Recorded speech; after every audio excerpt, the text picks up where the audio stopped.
Rain drizzled over the cracked pavement of a lonely gas station off Route 29, just outside Blue Ridge, Virginia. The neon "Open" sign flickered in the window, casting a pale glow across wet asphalt. Okay, I'm up. Midnight had The truck's passed, right there. and the station stood silent, surrounded by the soft tapping of rain against metal awnings and the distant hum of the highway. Marcus Davis pulled his Ford F-150 into pump number 4, the engine sputtering before he shut it off. He stepped out into the cold October night, the chill biting through his worn work jacket. Swiping his card, he started pumping gas, glancing back at his 4-year-old son, Liam, who slept soundly in the back seat under a faded quilt. The boy clutched a stuffed dinosaur, his small chest rising and falling in perfect rhythm. Marcus rubbed his eyes, the weight of a 12-hour shift pressing down on his shoulders. 30 more minutes to home. 30 more minutes until he could collapse on the couch and pretend the world wasn't so heavy. That was when he saw her. A flicker of movement near the store caught his eye. A young woman sat on the concrete step under the overhang, soaked to the bone. Her blonde hair clung to her face, arms wrapped tight around her knees. Though her face was buried, Marcus could hear the quiet sound of crying, raw and desperate. He hesitated. It was none of his business. He had Liam to think about, responsibilities that didn't include strangers sitting in the rain. But something in the way her body trembled, so defeated, pulled him forward. He finished fueling, checked on Liam one more time, and walked slowly toward the woman. The closer he got, the more details emerged. She wore an oversized gray sweater that hung loose over dark leggings, both soaked through. Her hands were pale, fingers trembling as they gripped her knees, but it was the glint of metal on her wrist that stopped him cold. A watch. Cartier, diamond-studded, catching the neon light like a beacon of wealth in the middle of nowhere. Marcus's chest tightened as the words slipped out. "Ma'am, are you all right?" She jolted upright, scrambling back against the brick wall. Instinctively, she wrapped her sweater tighter across her stomach. And that's when he saw it, the unmistakable curve of a pregnant belly. Her voice came out sharp, defensive. "I don't want trouble. Please, leave me alone." Marcus raised his hand slightly, keeping his distance. "I'm not here to hurt you. My son's in the truck. I just saw you were upset. Thought you might need help." She shook her head, but then staggered, her knees buckling beneath her. Marcus reacted fast, catching her before she hit the ground. She was light, too light, and cold from the rain. Her breath came in short, ragged bursts. He shifted his grip, steadying her. "I've got you." She didn't resist, just clung to his jacket, her fingers digging into the worn fabric. He brought her under the awning and gently lowered her onto the wooden bench beside the door. Liam stirred in the truck, blinking sleepily through the window. Marcus knelt beside her. "Are you hurt?" She shook her head weakly. "No, just cold. Hungry. I don't have anywhere to go." Marcus studied her. Wet hair, tear-streaked face, desperation in her eyes. But there was something else, too. Her posture, even slumped and shaking, was too straight. Her voice, though trembling, was articulate, refined. And that watch, that damn watch. He reached into his coat pocket and pulled out a granola bar, offering it to her. Her fingers trembled as she took it. "Thank you," Marcus exhaled, then said gently, "You can stay here as long as you need. Or I can offer a ride. Warm car, dry blanket."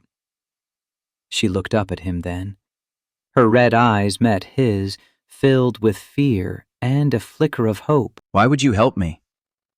Marcus glanced back at Liam, still watching from the truck. because if my son ever needed someone, I hope someone would stop. Her lip quivered. My name is Elena. The words came out barely above a whisper.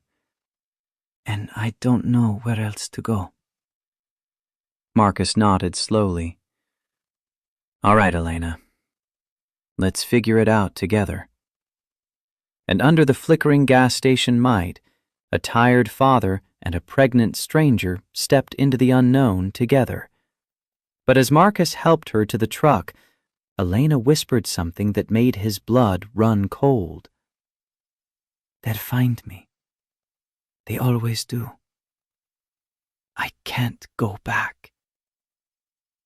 The drive home was quiet. Rain tapped against the windshield as Marcus guided the old truck down a winding back road, tires hissing on the slick pavement. Elena sat in the passenger seat, wrapped in the spare blanket he kept behind the seat, her hands tucked beneath it. She stared out the window, eyes heavy, expression unreadable. Liam had drifted off again in the back seat, clutching his stuffed dinosaur. His small snores were the only sound for miles. Marcus glanced at Elena, wanting to ask a dozen questions, but choosing silence instead. She needed space, not interrogation. When they reached the cabin, he parked beneath the low-hanging branches of a pine tree.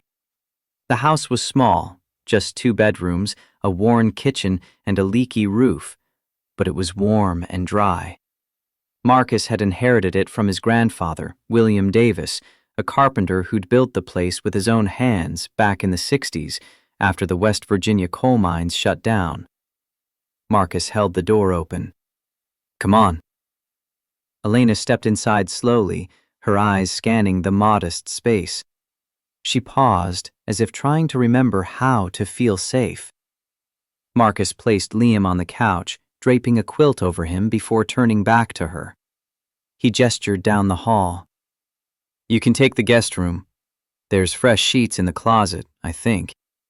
Bathroom's just down the hall. Her voice came out soft, almost fragile. Thank you. Marcus nodded and stepped into the kitchen. He didn't know what he was doing, bringing a stranger home, especially one so clearly running from something. But her face, it was carved with a kind of sorrow he recognized, the kind that came from losing everything and still trying to breathe. He made a cup of tea and returned to find her standing in the middle of the room, unmoving, as if unsure if she was allowed to sit. He handed her the mug. It's not much, but it's hot. She took it with both hands, her fingers wrapping around the warmth. Thank you again. Marcus waited, giving her the chance to speak. When she didn't, he simply said, I'm Marcus, and that's Liam. She nodded, her gaze lingering on the boy sleeping peacefully. Just one night. I'll be gone by morning. Marcus didn't answer. He just walked back to the couch, sat beside Liam, and closed his eyes. But he didn't sleep. He couldn't. Not with a stranger in his house, not with the weight of responsibility pressing down on him, not with the memory of Sarah's face haunting him in the dark. Later that night, after the cabin had gone quiet, Marcus sat at the kitchen table with a worn photo in his hands. His wife's face smiled up at him, frozen in time, forever 31. She had died 3 years ago in a car accident on her way to pick up Liam from daycare. A truck had run a red light. Marcus had been at work just 1 hour from clocking out when the call came. Since then, life had become about survival. Single fatherhood, late-night shifts. He bounced between odd jobs, landscaping, warehouse work, delivery driving, doing whatever it took to keep a roof over Liam's head. There had been no time for grief, no time for himself, and certainly no time for strangers. Until tonight. He set the photo down and rubbed his face, exhaustion settling into his bones. He thought about Elena, about the way she'd looked at him when he'd offered help. No one had looked at him like that in a long time, like he mattered, like he could make a difference. He stood, walked to the window, and looked out at the dark woods surrounding the cabin. Somewhere out there, someone was looking for her. He could feel it in his gut. And when they came, he'd have to decide whether to stand his ground or step aside. Marcus glanced back at the guest room door, then at Liam sleeping on the couch. He whispered to himself, more promise than prayer. Just one night. The next morning, Marcus awoke to the smell of toast and eggs. He blinked, disoriented, then swung his legs off the couch and padded into the kitchen. Elena stood at the stove, her damp hair now tied in a low bun, still wearing his oversized sweater. She moved with quiet precision, not like someone used to making ends meet, but like someone who had once known order, comfort, stability. Marcus leaned against the doorframe. You didn't have to do that. Elena glanced over her shoulder, offering a small smile. I know, but I wanted to. Liam came running in barefoot, his dinosaur tucked under one arm. He stopped in front of Elena, looking up at her with wide eyes. Your hair is like sunshine. Are you a princess? Elena laughed, a small, genuine sound that seemed to surprise even her. No, sweetheart, just someone with messy hair. Liam grinned, completely unbothered. I like you, Miss Sunshine. Marcus raised an eyebrow, crossing his arms. Looks like someone made a friend. They ate breakfast together, the awkwardness fading with each passing minute. Liam chattered about dinosaurs and his upcoming birthday, while Elena listened with a patience Marcus hadn't seen in anyone outside of Sarah. He watched her carefully, noting the way she held her fork, the way she sat with her back perfectly straight, the way she spoke with an eloquence that didn't match her circumstances. Halfway through the meal, Elena suddenly pushed back from the table, her face going pale. She rushed to the bathroom, and Marcus heard the unmistakable sound of retching. He knocked gently on the door. You okay? Her voice came back, strained but steady. I'm fine. Just morning sickness. A pause. I'm 6 months along.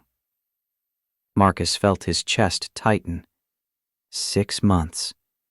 Pregnant and alone, sleeping on a gas station bench in the rain.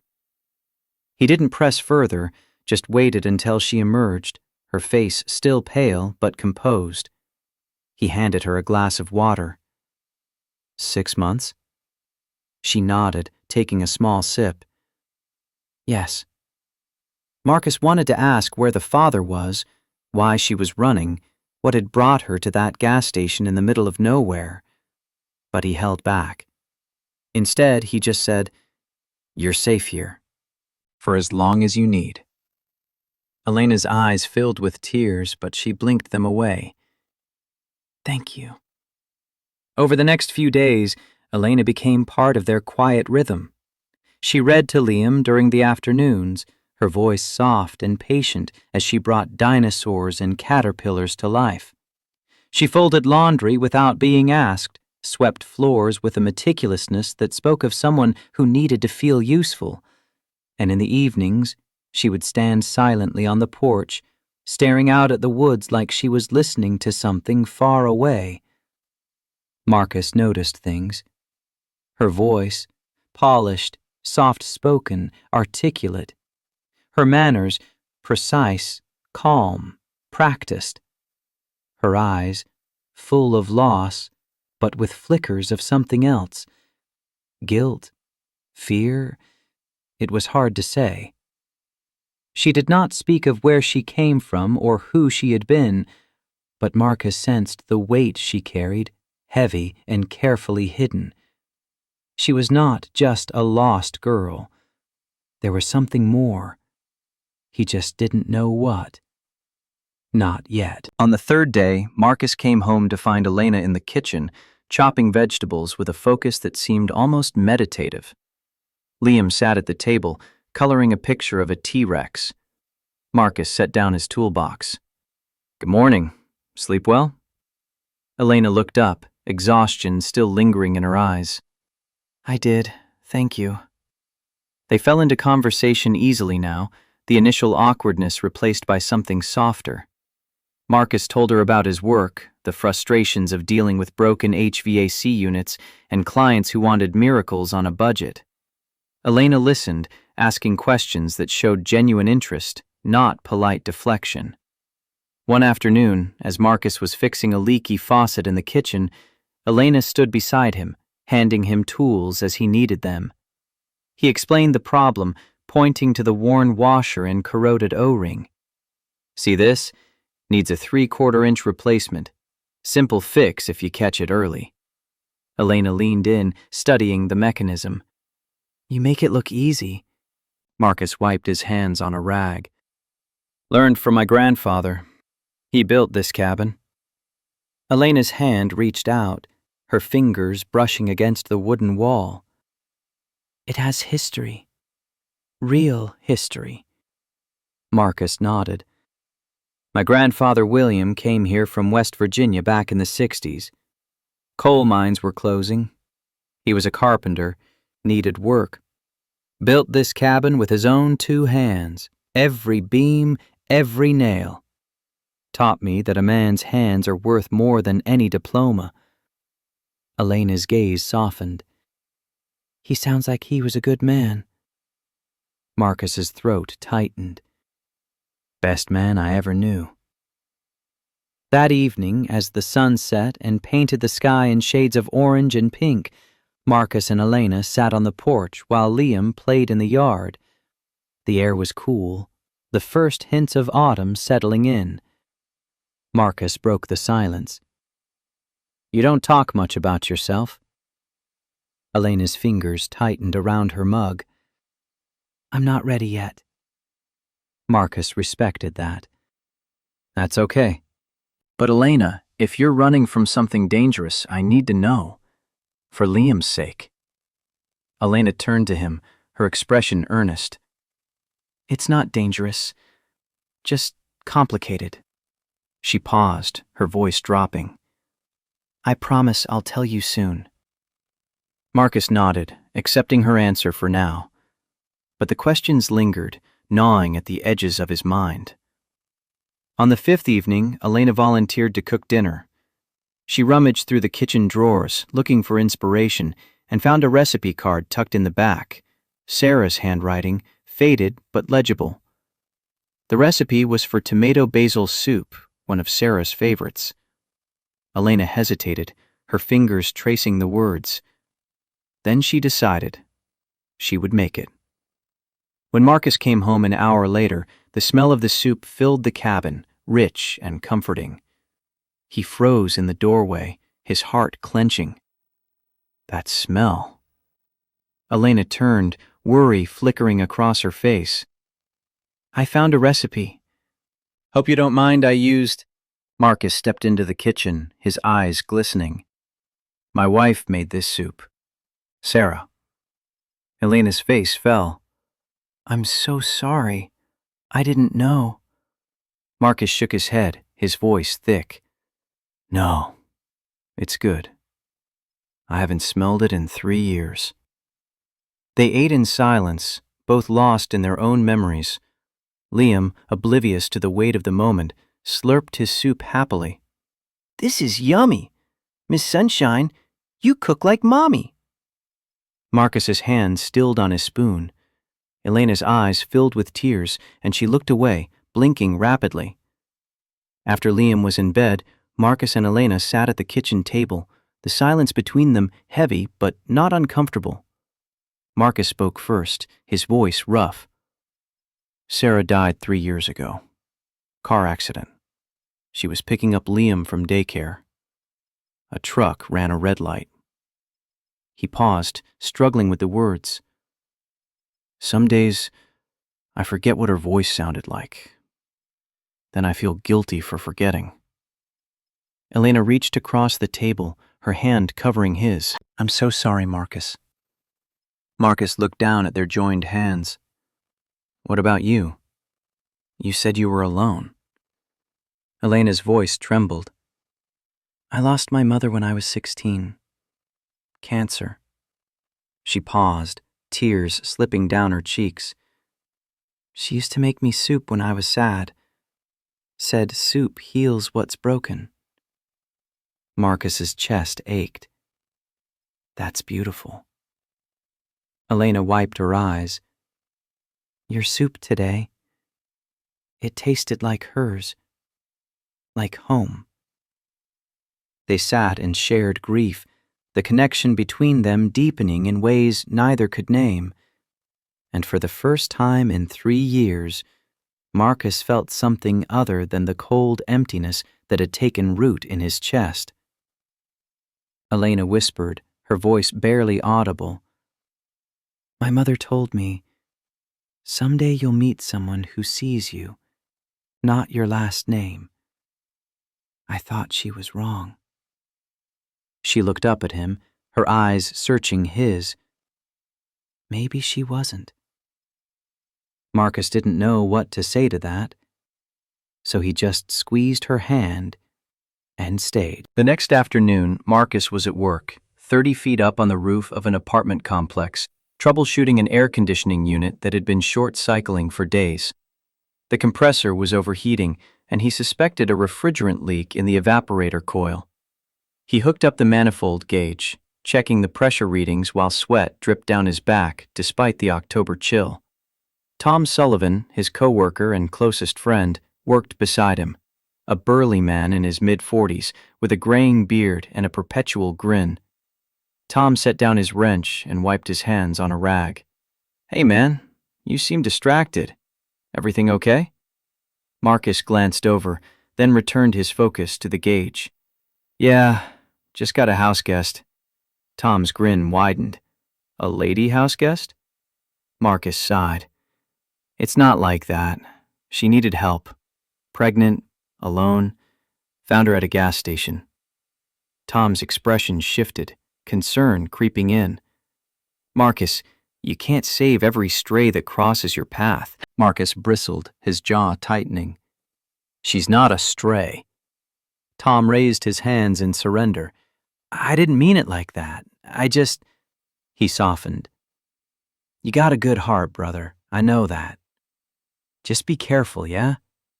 You got Liam to think about. Marcus nodded, the tension easing. I know. They worked in silence for a while, the only sounds the clanking of tools and the distant hum of traffic. Finally, Tom spoke again, his voice quieter. You doing okay? Really? Marcus tightened a bolt, then sat back on his heels. Some days are better than others. Tom nodded, understanding without needing more. If you need anything, you let me know. Marcus appreciated that. Tom was one of the few people who didn't treat him like he was fragile, who didn't tiptoe around Sarah's memory. Later, as they packed up their tools, the building manager approached, a middle-aged woman with sharp eyes and a no-nonsense demeanor. She looked at Marcus. You're the only tech I trust, Marcus. Always honest. Always fair. Marcus gave a small nod. Just doing my job, ma'am. She smiled. That's exactly why I trust you. As Marcus drove home, those words echoed in his mind. Honest. Fair. It was what his grandfather had taught him, that a man's worth wasn't measured by his bank account, but by whether people trusted him to fix what was broken. On the 8th day, everything changed. Marcus returned from the hardware store, Liam buckled into the passenger seat, chattering about the nails and screws they'd just bought. As they pulled into the gravel driveway, Marcus's stomach dropped. A sleek, black Mercedes SUV sat at the edge of the property, its tinted windows reflecting the afternoon sun. The vehicle was polished to perfection, completely out of place among the towering pines and rustic cabin. 2 men in dark suits stood beside it, their postures rigid, professional. Marcus's protective instincts kicked in immediately. "Liam, stay in the truck." Liam's eyes widened, but he nodded. Marcus stepped out, his boots crunching on the gravel as he approached the men. "Can I help you?" The first man, in his 40s, with sharp features and cold eyes, turned to face him. "We're looking for someone. A young woman, blonde, pregnant. Her name is Elena Hartwell." Marcus kept his expression neutral, his heart pounding. "What for?" The second man, younger but equally stern, stepped forward. "She's been missing for 2 months. Her family is concerned for her safety. We're here to ensure she's returned home." Marcus's jaw tightened. "I haven't seen anyone like that." The first man pulled out a photograph from his jacket pocket, holding it up. Marcus's breath caught. It was Elena, but not the Elena he knew. This Elena wore a tailored navy suit, her hair sleek and styled, makeup flawless. She stood in a glass office, a skyline visible behind her, every inch the powerful executive. Marcus forced himself to look away. "Not her." The man's eyes narrowed, but before he could respond, the cabin door creaked open. Elena appeared in the doorway, her face draining of color as she saw the men.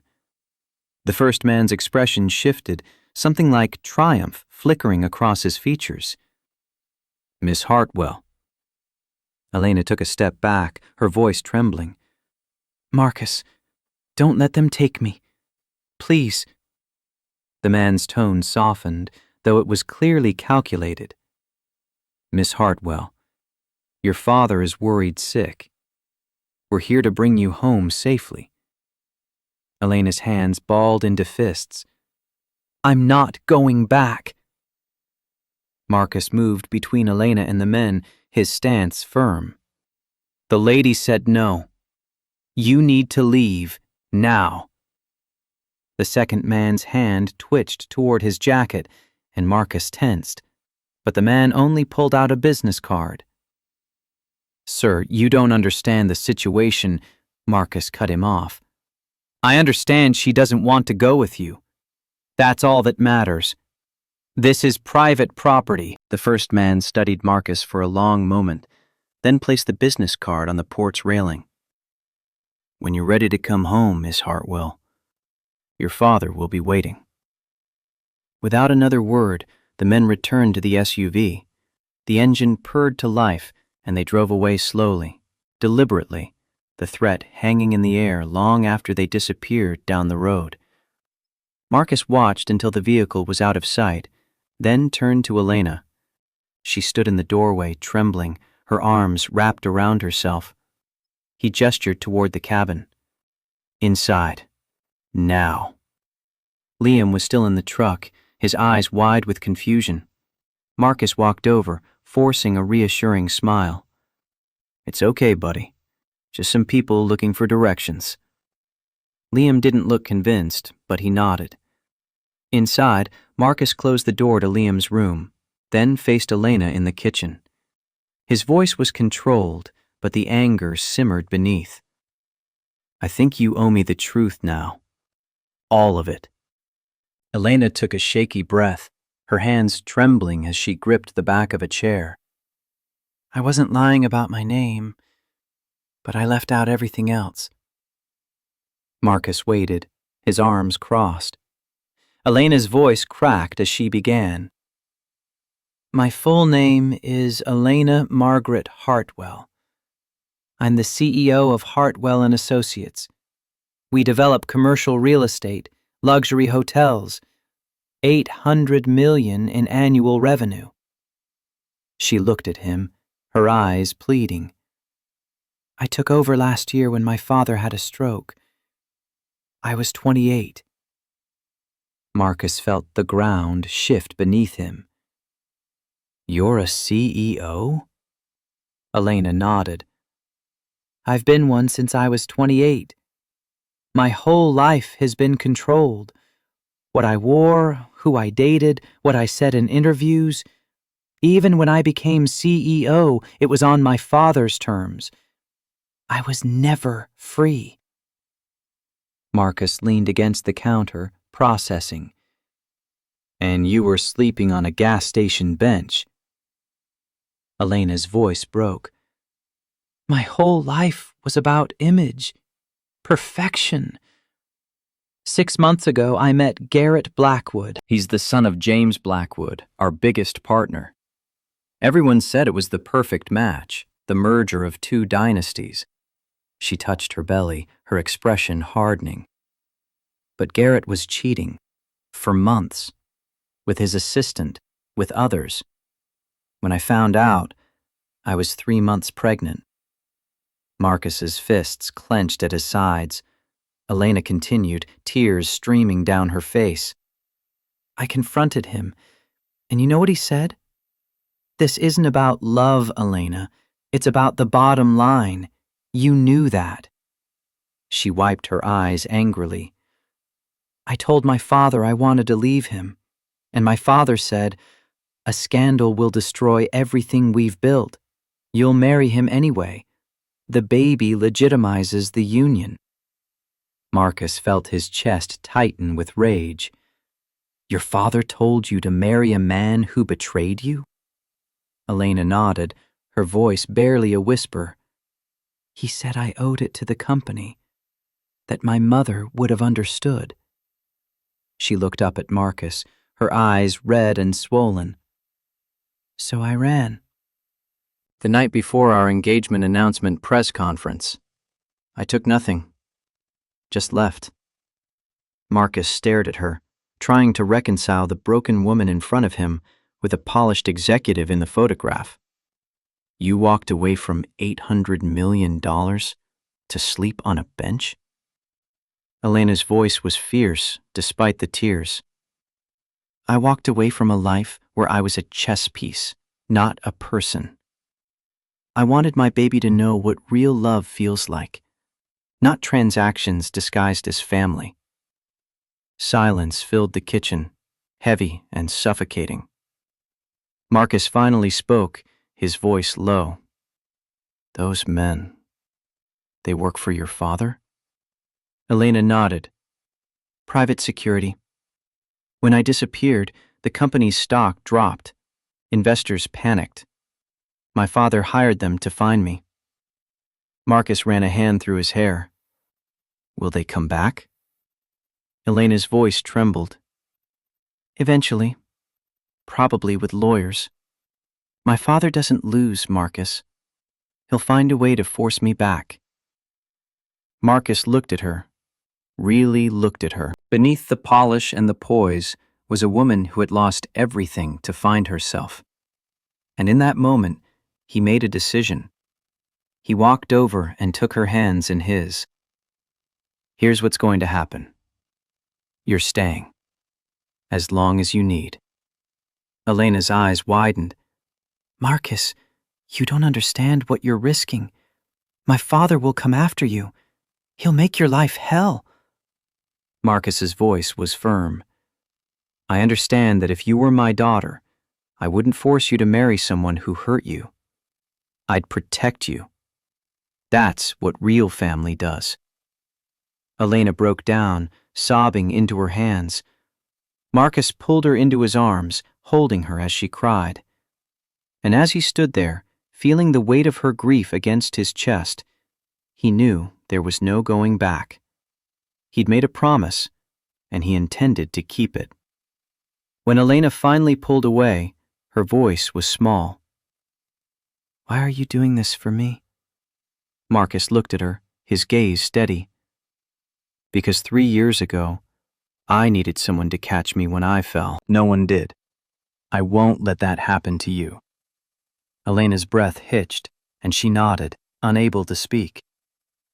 Later that evening, after Liam was asleep, Elena sat on the couch, emotionally drained. Marcus brought her chamomile tea and a warm blanket, draping it over her shoulders. Liam appeared in the doorway, rubbing his eyes. Miss Sunshine looks sad. Marcus knelt beside him. She's just tired, buddy. Liam walked over and climbed onto the couch beside Elena, snuggling against her. When I'm sad, Daddy reads to me. Do you want me to read to you? Elena's lips trembled into a smile. What's your favorite book? Liam's face lit up. He ran to his room and returned with Where the Wild Things Are. Elena took the book, her hands shaking, and began to read. Her voice steadied as she focused on the words, and Marcus watched from the doorway, something shifting in his chest. After Liam fell asleep, Marcus carried him to bed. When he returned, Elena was standing by the window, staring out at the dark woods. Marcus approached quietly. What are you thinking? Elena didn't turn. That I've never felt safer than I do right now. In a cabin with a leaky roof. Marcus laughed softly. Hey, I'm working on that roof. Elena turned to face him, a small smile on her lips. I know. You work on everything. You fix things instead of replacing them. Marcus shrugged. Can't afford to replace. Elena's expression grew serious. It's not about money, Marcus. It's about valuing what you have. They stood there, the space between them charged with something neither of them was ready to name. Marcus cleared his throat. Get some rest. Tomorrow's Sunday. Maybe we'll take Liam to the creek. You could use some fresh air. Elena's smile widened. I'd like that. As Marcus turned to leave, Elena called out softly. Marcus? He stopped, looking back. Her voice was barely above a whisper. Thank you for seeing me. Not Elena Hartwell, CEO. Just Elena. Marcus held her gaze, his voice gentle. That's the only person I've ever seen. And in that moment, something unspoken passed between them, a connection forged not in grand gestures, but in quiet acts of kindness and the courage to stand when everything else was falling apart. Sunday morning arrived with a softness that felt out of place given the tension of the day before. Marcus woke early, packed a small cooler with sandwiches, fruit, and lemonade in a thermos. Liam bounced around the kitchen, already dressed and chattering about catching fish, though the creek was too shallow for anything but minnows and tadpoles. Elena emerged from the guest room, her hair pulled back in a simple ponytail, wearing one of Marcus's old flannel shirts over her leggings. She looked hesitant, almost fragile in the morning light. Marcus glanced up from packing the cooler. You ready? Elena nodded, though uncertainty lingered in her eyes. I've never really done this before, the whole outdoor thing. Marcus smiled. There's a first time for everything. They drove 10 minutes down a dirt road that wound deeper into the woods, the trees thick and green despite the autumn chill. When they arrived, the creek stretched out before them, clear and shallow, the water dancing over smooth stones. Liam was out of the truck before Marcus could even turn off the engine, already running toward the water's edge. Marcus grabbed the cooler and blanket, then turned to Elena. She stood by the truck, staring at the scene with something close to wonder. He held out his hand. Come on, it's not as scary as it looks. She took his hand, and Marcus felt the warmth of her palm against his, the contact sending a jolt through him that he hadn't expected. He helped her navigate the uneven rocks, her balance compromised by the weight of her pregnancy. When they reached the blanket he'd spread out on the grass, she sank down with a sigh of relief.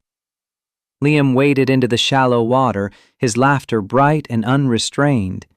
He crouched down, peering into the clear depths, then scooped up a handful of water and let it slip through his fingers. Marcus sat beside Elena, close enough that their shoulders almost touched. He loves it out here. Elena watched Liam with a soft expression. He's lucky to have you. Marcus didn't know how to respond to that, so he reached into the cooler and pulled out a smooth stone. Ever skip rocks? Elena shook her head. No.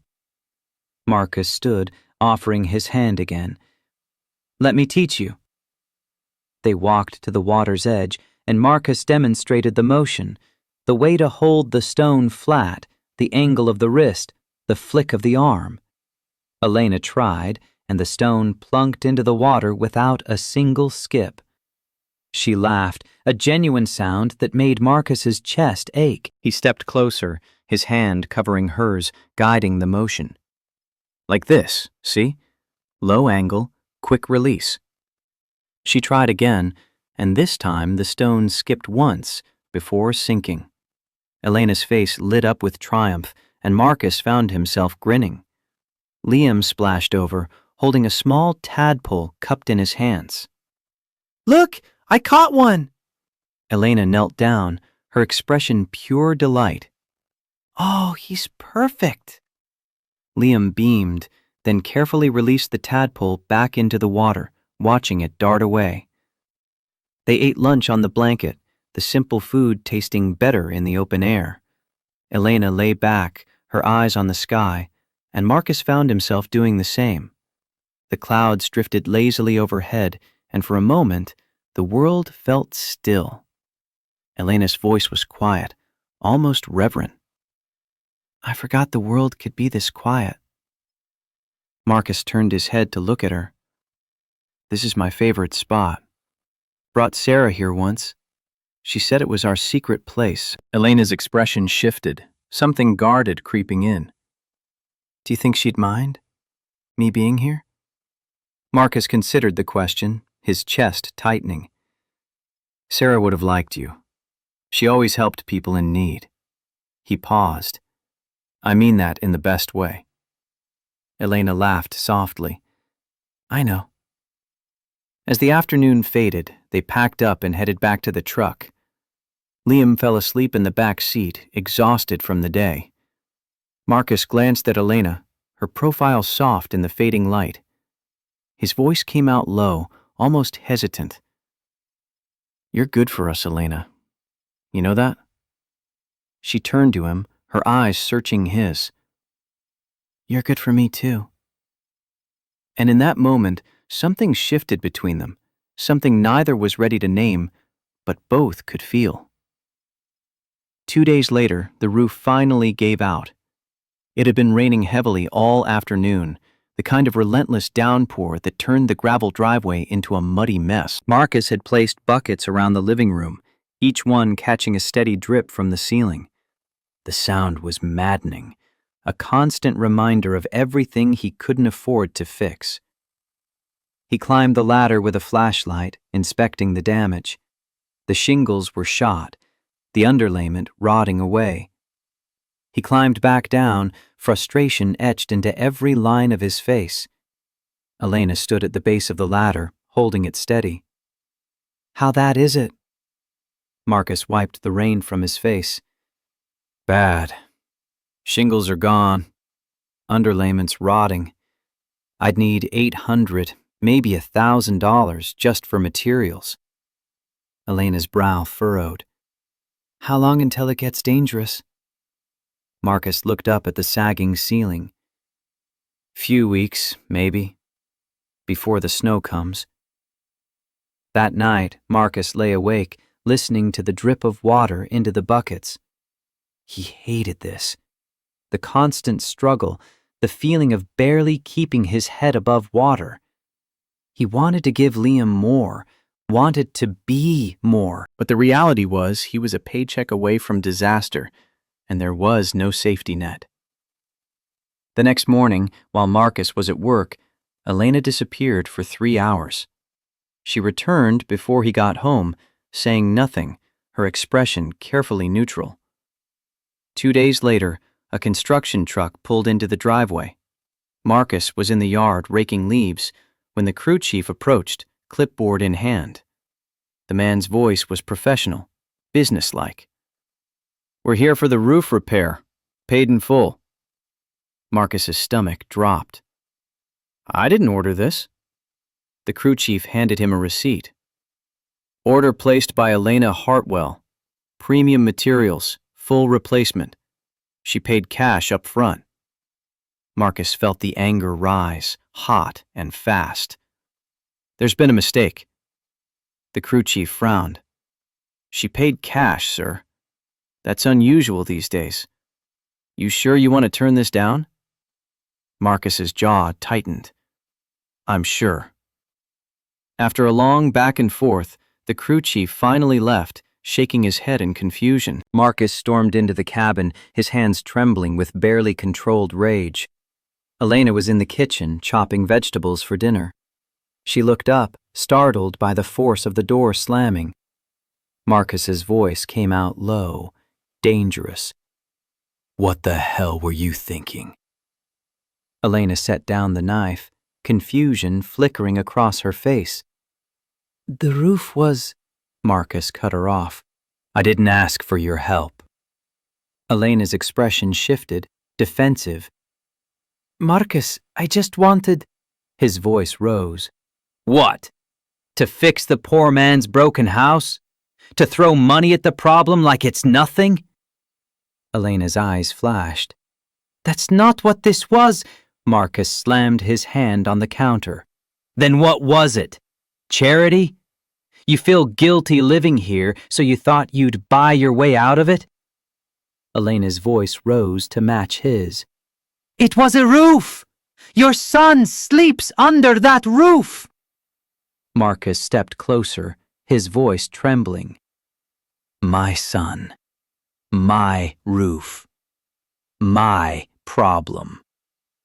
The words hung between them, sharp and cutting. Elena's face crumpled, but she held his gaze. Her voice came out quiet, trembling. I'm sorry. I didn't mean to overstep. Marcus paced the length of the kitchen, his fists clenched. You can't just fix everything with money, Elena. Elena turned away, her shoulders shaking. I wasn't trying to fix everything, just the roof. Marcus's voice was hard, unyielding. I don't need saving. Elena spun around, tears streaming down her face. You think I'm stupid? You think I don't understand what you're doing for me? Marcus stopped, his chest heaving. Elena's voice broke as she continued. You took in a stranger, fed her, protected her from men in suits, asked nothing in return. She wiped her eyes angrily. So forgive me for wanting to give something back. Marcus's anger faltered, the edges softening. I didn't do it for payback. Elena stepped closer, her voice fierce. I know. That's exactly why I wanted to help. A long silence stretched between them, heavy with unspoken words. Marcus finally sat down at the table, his head in his hands. I've spent 3 years barely keeping my head above water. Can't afford to fix the roof. Can't afford new tires for the truck. Can't afford to take Liam to the zoo. His voice cracked. But I'm his father. It's my job to provide, even when I'm failing. Elena sat beside him, her hand covering his. You're not failing. You're surviving. There's honor in that. Marcus looked up, his eyes red. Honor doesn't fix roofs. Elena's voice was gentle but insistent. Listen to me. This wasn't about money. It was about respect. Marcus frowned, confused. Elena leaned in, her gaze steady. I've lived around men my entire life who measure value in dollars. They waste money to prove power. You? She squeezed his hand. You save every drop of water that leaks through that ceiling. You track every dollar. You make every meal count. Marcus felt something shift in his chest. Elena's voice grew softer.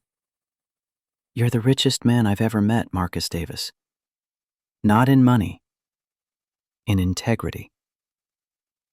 The silence that followed was different, softer, more fragile.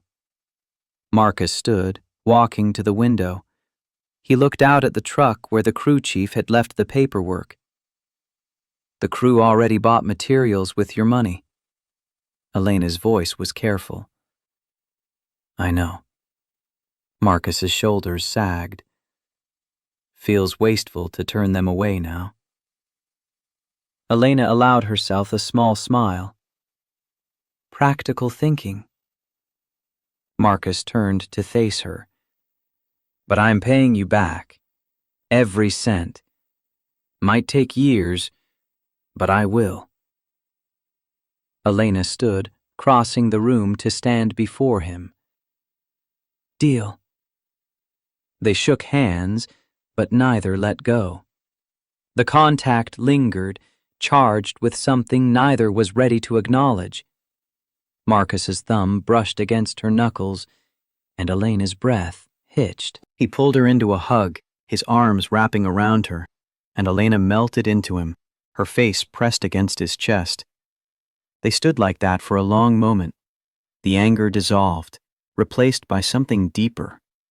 Elena's voice was muffled against his shirt. I'm falling for you. God help me, I'm falling. Marcus tightened his grip, his voice rough. I know. Me too. They pulled apart, staring at each other, the truth finally out in the open. Before either could speak, Marcus's phone rang, shattering the moment. He answered, his voice distracted. Yeah? Tom's voice came through, urgent and sharp. Marcus, man, you need to see the news. They're talking about Elena Hartwell. It's all over CNN. Marcus's blood ran cold. He turned on the small TV in the living room, Elena standing beside him, her face pale. The CNN chyron flashed across the bottom of the screen. Billionaire heiress missing. Family fears foul play. The reporter's voice was grave, professional. Elena Hartwell, 29-year-old CEO of Hartwell & Associates, has been missing for 67 days. Her father, Richard Hartwell, has offered a $500,000 reward for information leading to her safe return. The screen cut to footage of Richard Hartwell at a press conference. He looked gaunt, his face lined with worry. My daughter is pregnant and vulnerable. If anyone knows anything, please come forward. We just want her home safe. Beside him stood Garrett Blackwood, his expression carefully arranged into one of concern. Elena, if you're watching, please come home. I love you. We can work through this together. Elena's voice came out sharp, disgusted. He's lying. Marcus muted the TV, turning to her. The world doesn't know that. The reporter continued in silence on the screen, images of Elena in her corporate life flashing by, boarding meetings, charity galas, ribbon-cutting ceremonies. Authorities have no leads. Some speculate kidnapping, though no ransom demands have been made. Marcus ran a hand through his hair. Elena, this is serious. They think you were kidnapped. Elena's hands were shaking. I can't go back. I can't.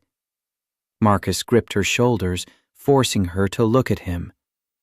I'm not saying you should, but we need a plan. Your father might involve the FBI if he thinks it's kidnapping. Elena's breathing quickened, panic setting in. What do I do? Marcus's mind raced. We need to establish you're here by choice, not kidnapped. Elena's eyes widened. How? Marcus's voice was steady, decisive. Local authorities. You walk into the Blue Ridge police station. Tell them you're safe but don't want contact with your family. Elena hesitated. They'll ask where I'm staying. Marcus nodded. We tell the truth. You're staying with a friend. Elena's voice was small, frightened. This will bring them down on you. Marcus met her gaze, his expression unwavering. Let it. I'm not hiding. The next day, Marcus drove Elena to the Blue Ridge Police Station, a small brick building on Main Street. Liam stayed with Tom for the afternoon. Inside, they were greeted by Sheriff Tom Bradford, a man in his mid-50s with kind eyes and a weathered face.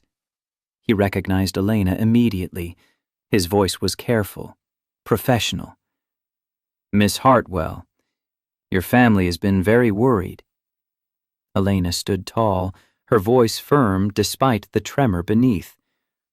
I'm aware. I'm here to report that I'm safe, and here by my own choice. The sheriff studied her for a long moment. I see. May I ask where you've been? Elena gestured to Marcus. Staying with a friend, Marcus Davis. Sheriff Bradford looked at Marcus, assessing. And you are? Marcus's voice was steady. Marcus Davis. Elena's been staying at my property for about 2 weeks. The sheriff's expression remained neutral. Miss Hartwell, are you under any duress?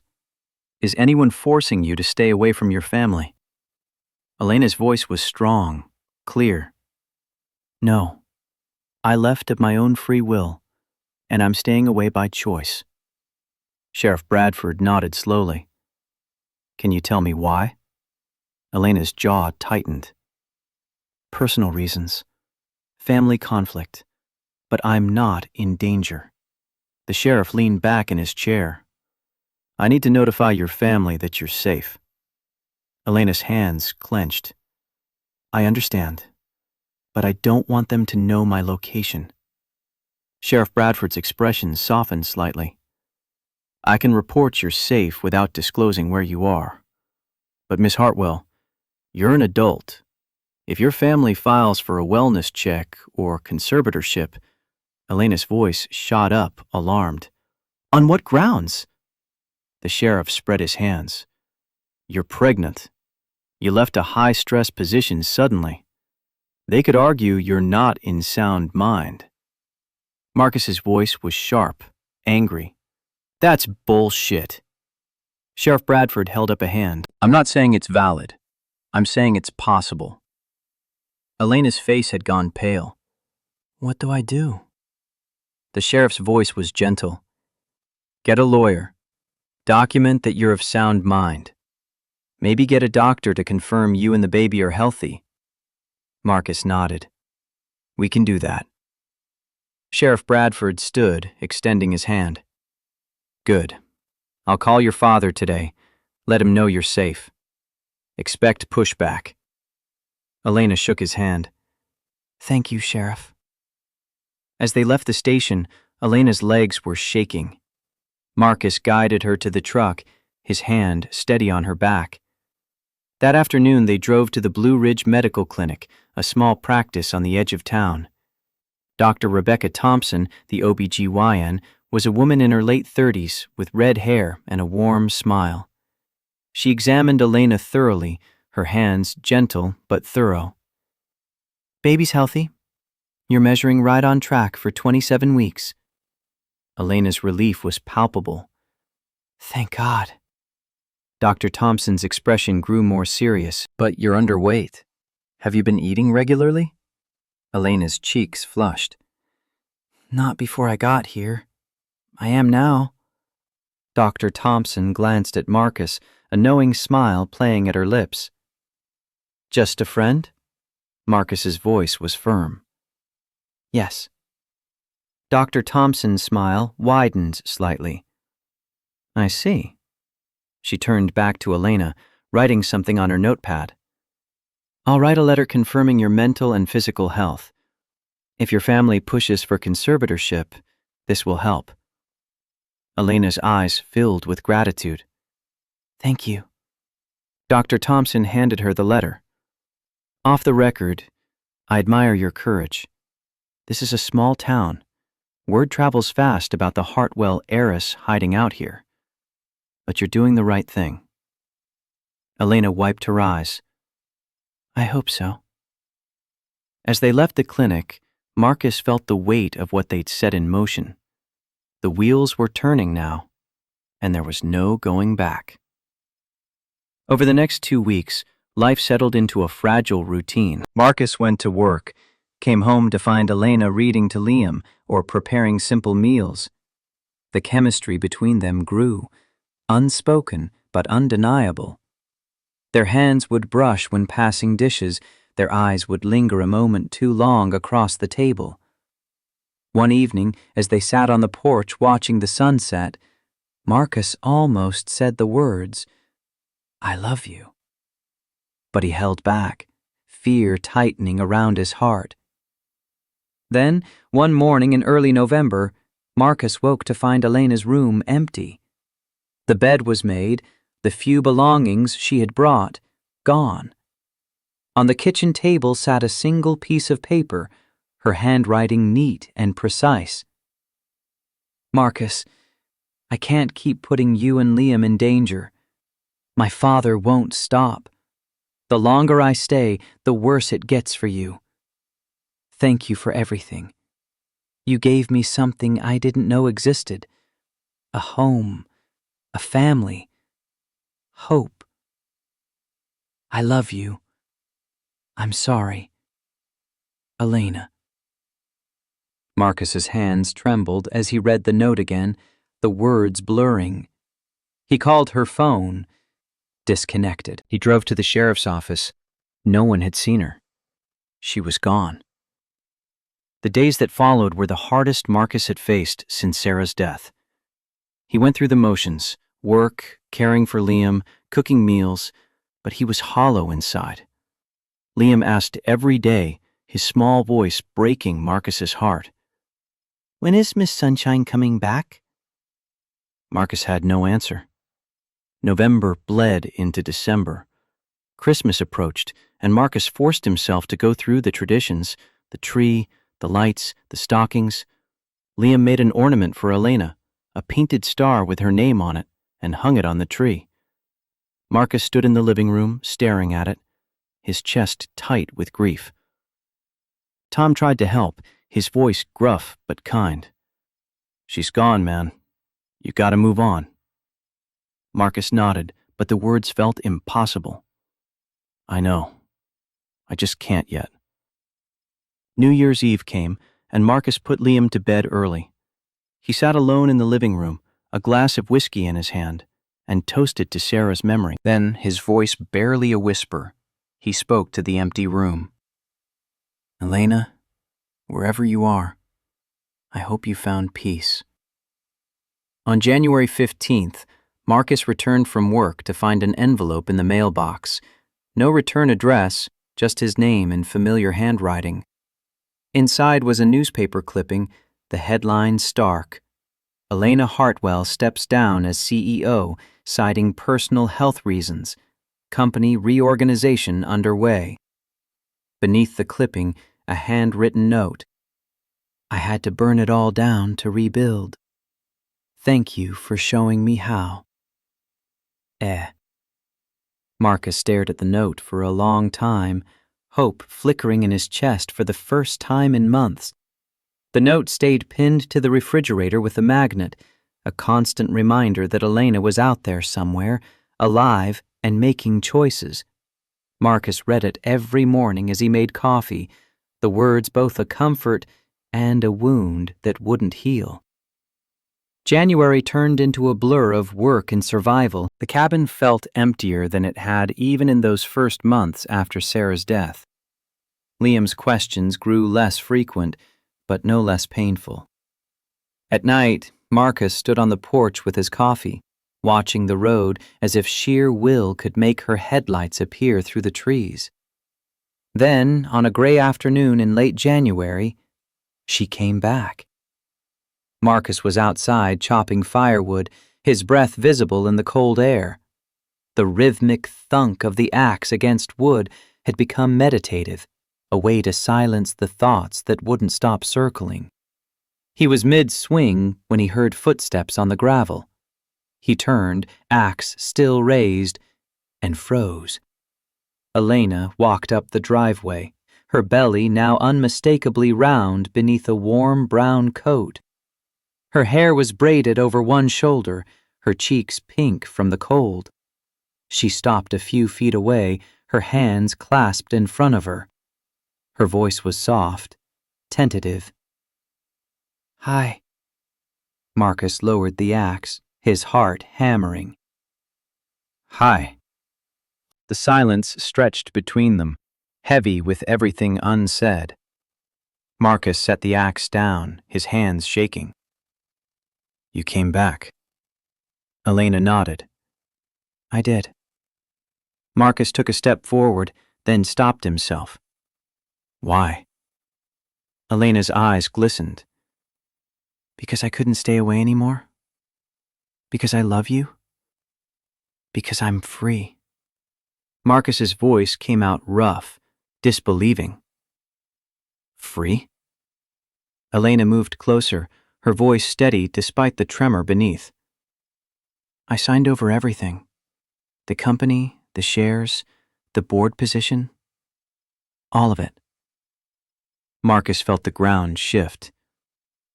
"Elena, that was your legacy." Elena cut him off, her voice fierce. "It was my prison." She closed the distance between them. "I kept one thing. A trust fund my mother left me. It's separate from the company. Enough to live on, modestly. But everything else? Gone."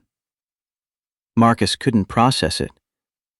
"You gave up $800 million. Elena's expression was resolute. "I gave up a life that was killing me. I chose a life that makes me want to wake up every morning." Marcus's eyes burned, his throat tight. "You should have called. Written something. These 2 months. Elena's composure cracked, tears spilling down her cheeks. "I know. I was afraid you'd moved on. Afraid I'd hurt you too much to come back." Marcus closed the remaining distance, his voice breaking. "You did hurt me. God, Elena, I thought I'd lost you." Elena reached for his hand. "I thought I was protecting you. The sheriff called me before I left. My father's lawyers were threatening you with obstruction charges. I couldn't let them destroy you because of me." Marcus pulled her into his arms, holding her tight. "I didn't need protecting. I needed you." They stood like that, clinging to each other in the cold, until Marcus pulled back just enough to look at her face. His voice was raw. "Is this real? Are you really here to stay?" Elena's hands came up to frame his face. "If you'll have me. I disappeared. I have no right to ask." Marcus didn't let her finish. He kissed her, desperate and urgent, pouring 2 months of grief and longing into that single moment. When they finally broke apart, their foreheads pressed together, both breathing hard. Marcus's voice was hoarse.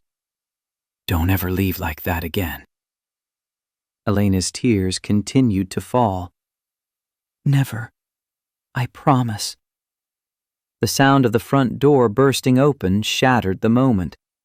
Liam stood on the porch, his eyes wide, and then he screamed, pure joy and relief. He ran full speed across the yard, crashing into Elena with enough force to nearly knock her over. Elena dropped to her knees, wrapping her arms around him. "Hi, sweetheart. I missed you so much." Liam's voice was muffled against her shoulder. "You came back. Daddy was so sad. I was sad too." Elena pulled back, brushing his hair from his face. "I know. I'm sorry. I'm here now." Liam's eyes were serious, searching.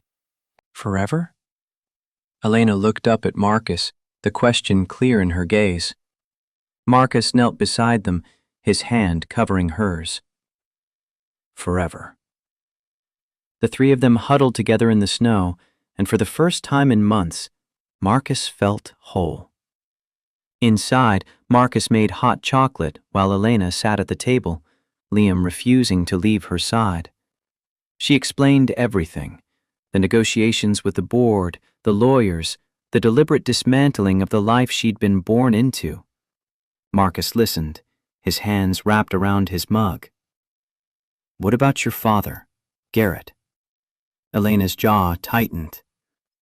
"My father and I had one conversation. He told me I was making a mistake. I told him it was my mistake to make. We left it there." Marcus's voice was careful. "And Garrett?" Elena's expression hardened. "He signed away parental rights. Wanted nothing to do with the baby. Made it easy, really." Marcus felt a surge of anger, but kept his voice level. "His loss." Elena's hand moved to her belly, protective. "Completely." A silence settled over them, comfortable but charged. Liam had fallen asleep on the couch, exhausted from the emotional reunion. Marcus and Elena sat across from each other, the kitchen table between them. Elena's voice was quiet, vulnerable. "Marcus, I need you to understand something. I'm not coming back with money to solve problems. I have enough to contribute, but I'm not rich anymore. Not really." Marcus leaned forward. "I don't care about money, Elena. I never did." Elena's eyes searched his. "I know, but I needed to not be that person anymore. I needed to come to you as just me."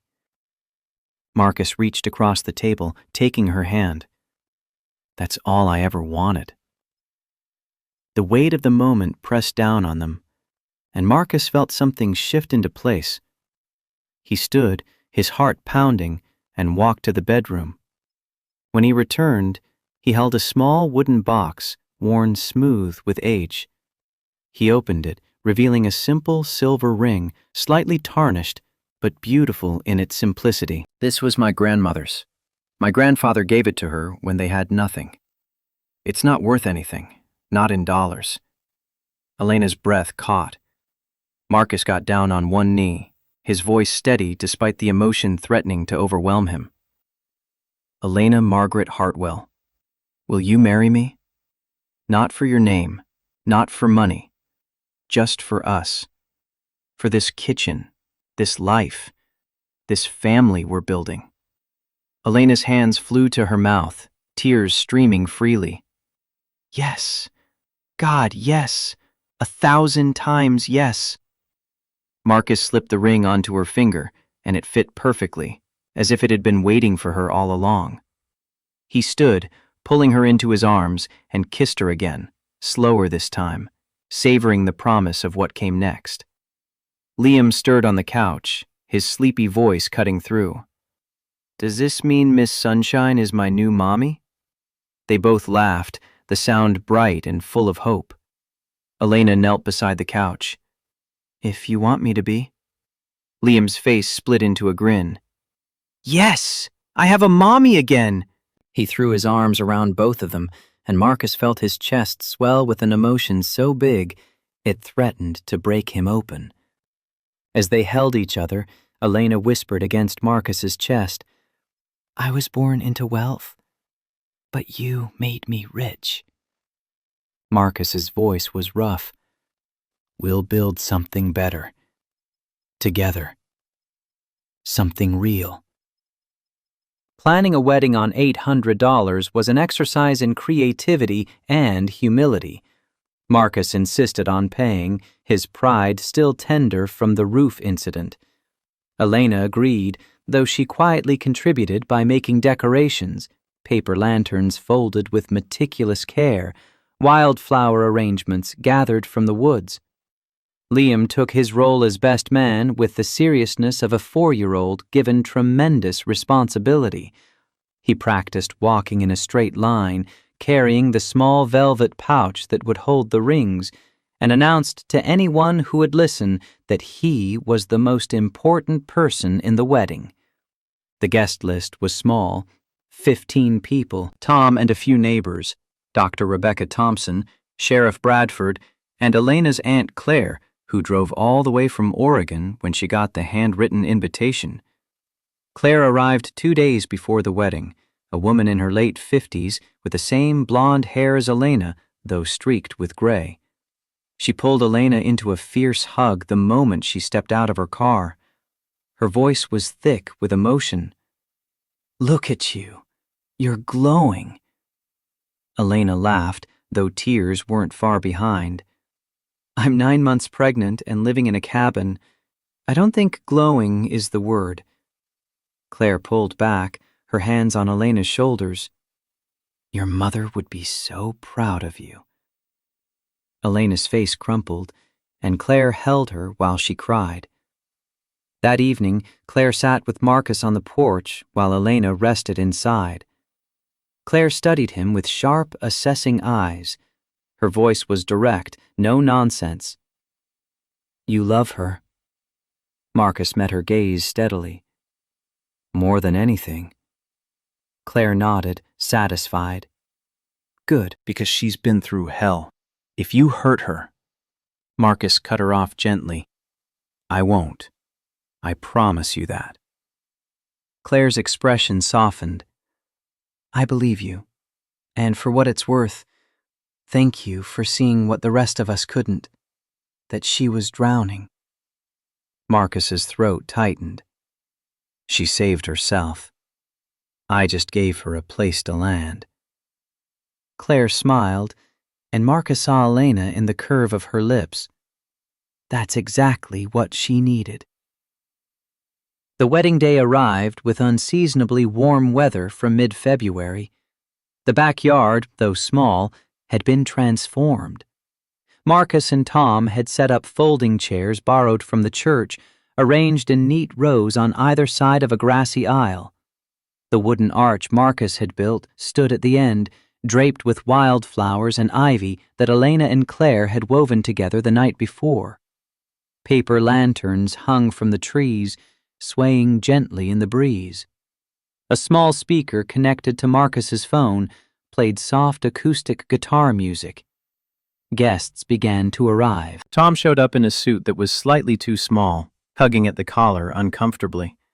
Dr. Thompson wore a cheerful sundress despite the February chill. Sheriff Bradford came in his dress uniform, standing tall and proud.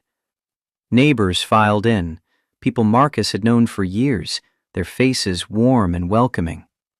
Then Aunt Claire arrived, and she wasn't alone. She carried a small box, which she handed to Elena before the ceremony. Her voice was gentle. "Your mother wanted you to have this on your wedding day." Elena opened the box with trembling hands. Inside was a letter, the paper yellowed with age, her mother's handwriting still clear. Elena read it aloud to Marcus, her voice breaking. "My darling Elena, if you're reading this, you found love. Real love. Not the kind your father will try to arrange. Hold on to it. Don't let anyone tell you it's not enough. Love is the only currency that matters. Be brave. Be happy. Love, Mom." Marcus pulled Elena close, holding her as she sobbed against his shoulder. When the ceremony began, Liam walked down the aisle with exaggerated care, the velvet pouch held in front of him like a sacred object. Halfway down, he stopped and announced loudly to the assembled guests, "I'm the best man because I loved her first." Laughter rippled through the crowd, warm and genuine. The music shifted, the opening notes of Canon in D floating through the air. Elena appeared at the edge of the yard, and Marcus's breath caught. She wore a simple ivory dress, barefoot in the grass, her belly round and beautiful. Her hair was braided loosely, threaded with small white flowers. She walked slowly, her eyes locked on Marcus, and he had never seen anything more beautiful. When she reached him, Marcus took her hands, his voice thick. "You're everything." Elena's smile was radiant. "So are you." Sheriff Bradford, acting as officiant, stepped forward. His voice was warm, familiar. "We're gathered here today to witness the union of Marcus and Elena. They've asked to share their own vows." Marcus went first, his hands gripping Elena's, anchoring himself. "Elena, you walked into my life when I thought I was done living. You taught me that survival isn't enough. We're meant to thrive. You gave me hope, gave Liam a mother, gave us both a future I didn't know we deserved. I promise to value every moment, to fix what's broken, to build what we dream. This isn't a fairy tale. It's better. It's real." Elena's tears flowed freely, but her voice was steady. "Marcus, you saw me when I was invisible. You caught me when I was falling. You gave me a kitchen with creaky floors and warm soup, and it was worth more than any penthouse. You gave me space to breathe, to be human, to be loved for who I am, not what I represent. I promise to choose you every day in this beautiful, imperfect life we're building. You didn't give me a castle. You gave me a home." Sheriff Bradford's own eyes were damp as he continued. "By the power vested in me by the Commonwealth of Virginia, I now pronounce you husband and wife. You may kiss your bride." Marcus didn't need to be told twice. He kissed Elena, tender and full of promise, and the guests erupted into applause. Liam jumped up and down, shouting, "They're married! I have a family again!" The reception was exactly what Marcus and Elena wanted. Simple, heartfelt, and full of love. Tables had been set up with food brought by the guests, a true potluck. Tom had made his famous BBQ ribs, Dr. Thompson brought a homemade apple pie, and neighbors contributed casseroles, potato salad, and fresh cornbread. Music played from the phone speaker, nothing fancy, but it didn't matter. Marcus and Elena had their first dance to Turning Page, swaying slowly with Elena's belly between them. Marcus felt the baby kick against his stomach and laughed. She's dancing too. Elena's eyes sparkled. "She approves," Liam cut in, insisting on dancing with Elena while Marcus held her hand, the three of them moving together in a circle. As the sun set, the paper lanterns began to glow, casting warm light over the gathering. Sparklers were lit, Liam's idea, and everyone waved them in the air, trails of light against the darkening sky. Guests began to leave, each one hugging Marcus and Elena, offering their blessings. Tom was the last to go, clasping Marcus's shoulder. "You did good, brother. Real good." Marcus watched him drive away, then turned to find Elena on the porch swing, exhausted but glowing. He sat beside her, their fingers intertwining. His voice was soft. "How are you feeling, Mrs. Davis?" Elena turned to him, her smile tired but content. "Mrs. Davis. I like that." She paused, her free hand on her belly. "I feel complete." They sat in comfortable silence, watching the stars begin to appear. Marcus felt a peace settle over him that he hadn't known in years. Elena's voice broke the quiet. "Do you think we'll be happy?" Marcus pulled her closer. "I think we already are." 10 days later, at 2 in the morning, Elena woke Marcus with a hand on his shoulder and a sharp intake of breath. Her voice was tight, controlled. It's time. Marcus was instantly awake, his heart racing. Are you sure? Elena nodded, her face pale in the dim light. Very sure. Marcus grabbed his phone, calling Tom first. His friend answered on the second ring, his voice groggy. What's up? Marcus's words came out fast. Can you stay with Liam? Elena's in labor. Tom was at the cabin in 15 minutes, still in his pajamas. Marcus helped Elena to the truck, her contractions coming faster now, each one making her grip his hand hard enough to hurt. The drive to Blue Ridge Medical Center was 45 minutes, but it felt like hours. Elena breathed through each contraction, her focus intense. Marcus kept one hand on the wheel and the other in hers, talking to her, grounding her. His voice was steady, reassuring.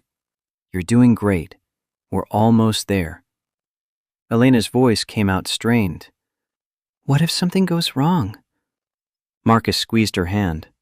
Nothing will go wrong. I'm right here. I'm not going anywhere. Dr. Thompson was waiting when they arrived, having been called ahead. She guided Elena to a room, her voice calm and professional. Let's see where we are. The labor progressed quickly. Elena was already dilated to 7 centimeters by the time they got her settled. The contractions intensified, each one pulling a cry from Elena that tore at Marcus's heart. He stayed by her side, his forehead pressed to hers, their hands clasped. Look at me. Stay with me. Elena's eyes found his, wide and frightened. I can't do this. Marcus's voice was fierce. Yes, you can. You're the strongest person I know. Elena screamed as another contraction hit, and Marcus felt helpless, useless. All he could do was be there, be present. Dr. Thompson's voice cut through. Elena, you're ready to push. The next minutes were a blur of pain and effort. Elena pushed with everything she had, her grip on Marcus's hand so tight he thought she might break bone. He whispered encouragement, kissed her forehead, told her she was doing amazing. Then, a final push, and the sound of a baby crying filled the room. Loud, healthy, furious. Dr. Thompson's voice was bright. It's a girl! The nurse cleaned the baby quickly, then placed her on Elena's chest. Elena's sobs turned from pain to joy, her hands cradling the tiny, perfect life against her. Her voice was broken, awed. She's perfect. Oh God, she's perfect. Marcus stared at the baby, his daughter, and felt his world shift completely.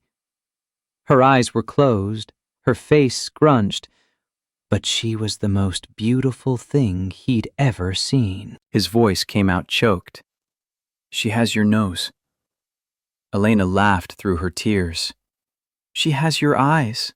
Look. They stared at their daughter, overwhelmed and exhausted, and more in love than either thought possible. Later, in the recovery room, Marcus held the baby while Elena slept. He whispered to the tiny bundle in his arms, his voice soft. Hi, little one. I'm your daddy. You're going to have the best life. I promise you that.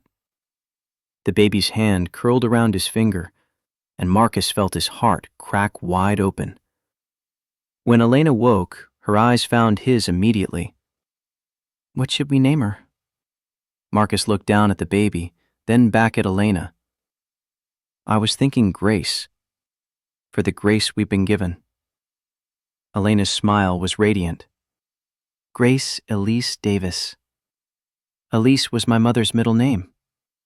Marcus nodded. Perfect. They filled out the birth certificate together, Elena's hand shaking slightly as she wrote. When she reached the line for mother's occupation, she paused, then wrote, "Writer." Marcus noticed, his eyebrow raising. "You're a writer now?" Elena's cheeks flushed. I've been working on something. A memoir. About finding home. Marcus leaned over, kissing her temple. "I'd like to read it someday." Elena's voice was hesitant. There's something I need to tell you. Marcus's chest tightened. "What?" Elena took a breath. Before I left New York, I self-published the memoir. Just quietly on Amazon. I didn't expect anything. She looked up at him. It's been selling. A lot. 6 months passed in a blur of sleepless nights and overwhelming love. Grace was a good baby, all things considered, though her sleep schedule was unpredictable. Liam adored his baby sister, insisting on helping with everything from diaper changes to feedings. One afternoon, a package arrived. Elena opened it nervously, revealing sales reports from Amazon. Marcus watched her face go pale. Her voice was disbelieving. It sold 45,000 copies in 2 months. Marcus's eyes widened. "Elena, that's incredible." Elena sank into a chair, the papers trembling in her hands. I didn't market it. I just put it out there. Marcus looked over her shoulder at the reviews printed out in the packet. "This book saved my life. I was in a toxic relationship, and Elena's courage inspired me to leave." Another, "Finally, a billionaire story that's honest about what wealth costs." And another, "As a single father, Marcus's character gave me hope." Elena's tears fell onto the pages. They see themselves in it. Marcus pulled her close. "Because you told the truth." Over the next weeks, the book gained traction on social media. A book talk video went viral, and suddenly everyone was talking about the CEO who gave up everything for love. Interview requests flooded in. Elena panicked, her voice rising. I don't want to go back to that life. I can't. Marcus held her hands, grounding her. "You don't have to. You can do this on your terms." They discussed it for days. Finally, Elena agreed to one interview, a local news station in Blue Ridge. She sat on their couch, Grace in her arms, and told her story simply, honestly. The clip went viral. "CEO gives up $800 million empire for true love," became the headline that spread across the internet. The book sales exploded. Within a week, it hit the New York Times bestseller list. Royalties started coming in, 15,000 the first month, then 40,000, then 80,000. Elena stared at the numbers, overwhelmed. Marcus, this is more money than I expected. Marcus's voice was gentle. "It's your story. You earned it." Elena shook her head. Our story. None of this happens without you. They made a decision together. They would use the money wisely, but they would stay grounded. Elena wanted to build something meaningful, something that helped people. Her voice was thoughtful. I want to open something. A community space. Something that helps people start over. Marcus smiled. "Like what?" Elena's eyes lit up. "I don't know yet, but I want to build something that matters." By September, they stood in front of an old building on Main Street in Blue Ridge. It was run down, the paint peeling, windows boarded, but the bones were good. Marcus studied the structure with a critical eye. "You're sure about this?" Elena nodded, her conviction clear. "Completely." They'd bought the building with Elena's book earnings, $200,000. The plans were ambitious but achievable. Half would be Marcus's garage, a proper shop for HVAC and auto repair. The other half would be Elena's cafe and bookshop, The name came to them one evening over dinner. The Honest Start. Renovation took months. Marcus did most of the construction work himself, with Tom helping on weekends. Elena painted walls a soft green and white, Grace strapped to her chest in a carrier. Liam, now 5, helped where he could, his toy tools a constant companion. The community rallied. Neighbors donated furniture.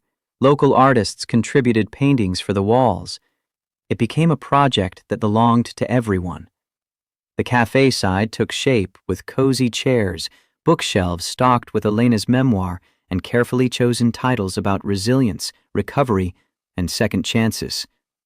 A small kitchen allowed for simple food, fresh muffins, herbal tea, homemade soup. The garage side was professional and clean, with quality equipment Marcus had invested in. Fair pricing was displayed prominently, a promise of integrity. Signs went up. Above the cafe door, good food, good books, good people. Above the garage, honest work, fair prices. The grand opening drew a crowd, over 50 people, locals and journalists and readers who'd driven from neighboring towns. Marcus offered free oil changes to the first 10 customers. Elena served tea and muffins, her smile bright despite her exhaustion. Liam gave enthusiastic tours to anyone who would listen. Grace slept peacefully in a bassinet behind the counter. The local newspaper ran a story. From Boardroom to Blue Ridge, Elena Davis's new chapter. The business thrived. Marcus's reputation brought steady customers who appreciated his honesty and skill. Elena's cafe became a gathering place. Book clubs met there. Mothers with babies found community.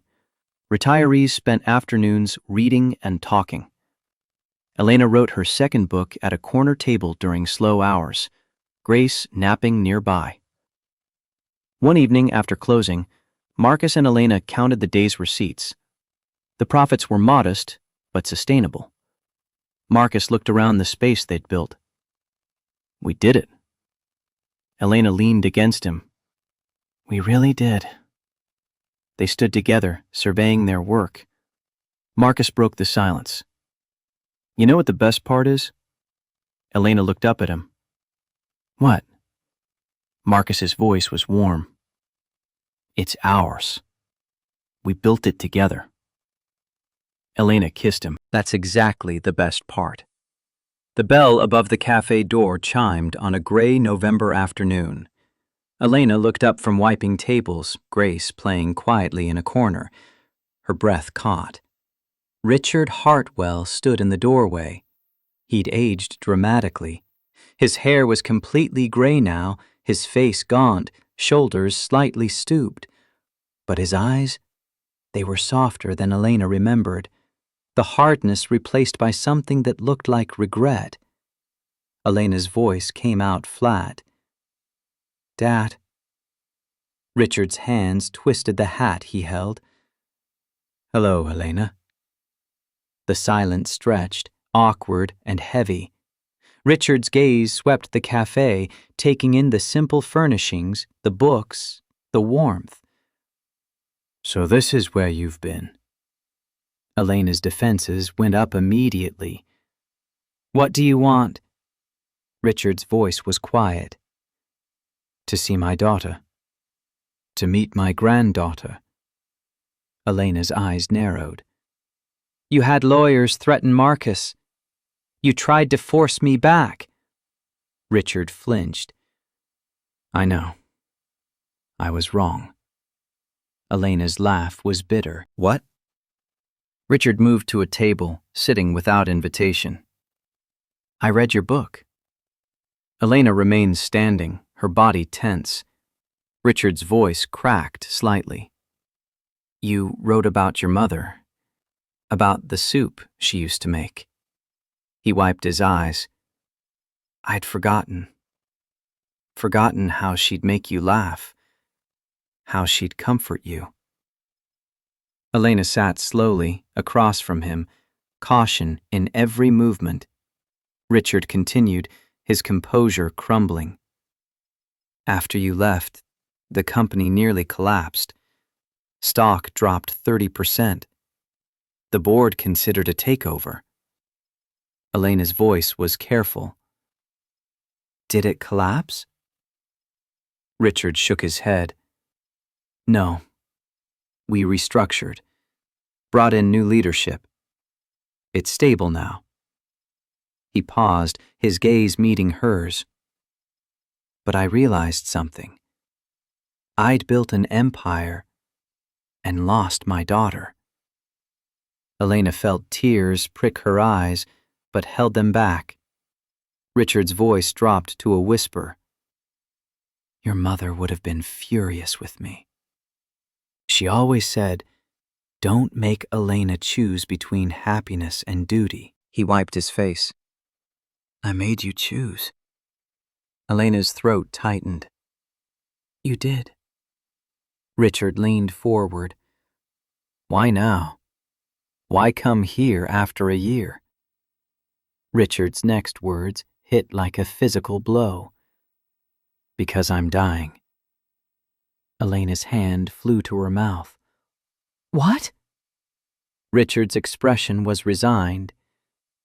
Pancreatic cancer. Stage 4.